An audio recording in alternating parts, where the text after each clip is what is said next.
Le Fonds Carbone est né en 2009 dans le cadre de l'Union postale universelle. C'est une agence spécialisée de l'ONU qui est dédiée au secteur postal. Nous avons souhaité qu'elle se situe en Suisse, donc elle est de droit suisse, afin qu'elle soit le plus proche possible de l'Union postale universelle qui a son siège à Berne.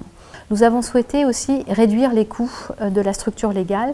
C'est pourquoi nous avons souhaité une association qui permet en fait de maximiser l'envoi et l'investissement d'argent sur les projets au niveau local. Aujourd'hui, Postal Carbon Fund est composé de 9 membres fondateurs: la Suisse, l'Irlande, le Togo, le Sénégal, la Thaïlande, le Costa Rica, l'Équateur, la France et la Finlande. En termes de gouvernance, nous avons un comité exécutif qui est en charge de valider les investissements, une assemblée générale qui supporte en fait la stratégie qui est définie par le comité exécutif. On a souhaité aller un cran plus loin et mettre en place un comité d'éthique. L'objectif de ce comité d'éthique est d'avoir une triple expertise, une expertise environnementale via une ONG qui va nous permettre de mesurer, bien entendu, que le projet est cohérent en termes de compensation, mais également de valider qu'il n'y a pas d'autres impacts environnementaux qui seraient dommageables.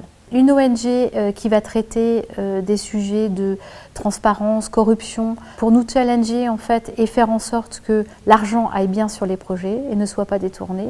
Et une ONG qui est spécialisée sur les sujets sociaux et sociétaux pour que le projet de compensation ne soit pas qu'un projet environnemental, mais qu'il bénéficie aussi aux collectivités locales.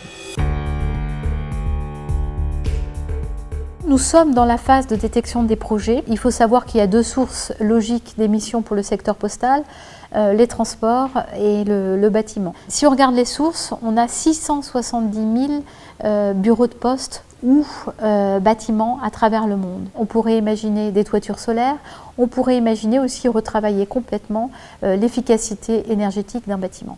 Nous avons plus d'1 million de véhicules qui circulent chaque jour pour délivrer les colis et le courrier. On peut imaginer des formations à l'éco-conduite, on peut imaginer des véhicules alternatifs, mais on souhaiterait développer d'autres types de projets, par exemple avec l'envoi d'un expert en logistique qui va accompagner une poste pendant 1 semaine, 2 semaines, 3 semaines et l'aider à réduire ses émissions en revoyant sa logistique urbaine, en revoyant la distribution de sa flotte, etc.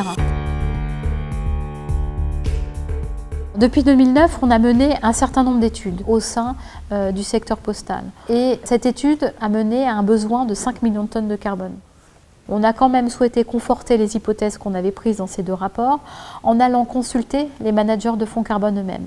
Donc on leur a présenté le projet et on leur a demandé: est-ce que vous seriez intéressés pour piloter un fonds carbone dédié au secteur postal? Et ils nous ont dit oui. On leur avait même posé une question sur la rentabilité et c'est un projet qui leur semble à la fois pertinent pour le secteur postal, mais pertinent d'un point de vue économique et donc rentable. En effet, chaque année, il émet 60 millions de tonnes de CO2. Ça représente environ 0,5% des émissions mondiales. Donc c'est pas rien et on a une vraie responsabilité. Sur ces 60 millions, si nous faisons tous un effort et nous réduisons de 15%, on a un potentiel de 28 millions d'euros qui pourrait nous servir à investir et donc à développer les postes du Sud à bas carbone. À court terme, nous allons rechercher 2 types de partenaires. Un partenaire pour la mise en place de la méthodologie, pour être sûr que Postal Carbon Fund part sur les bonnes rails. Nous allons être à la recherche d'un partenaire financier qui va nous permettre de développer les projets. Et si on regarde en fait ce qui s'est passé le 23 septembre dernier à l'ONU, le sommet et les chefs d'État ont abordé la possibilité de mettre en place des alliances transnationales. Et je crois que le Fonds Carbone aujourd'hui répond à ce type de logique. À moyen terme, nous visons la conférence sur le climat qui aura lieu à Paris en décembre 2015, COP21. Et nous souhaiterions avoir mis en place 1 ou 2 projets, c'est-à-dire nous souhaiterions avoir initié le développement de ces projets.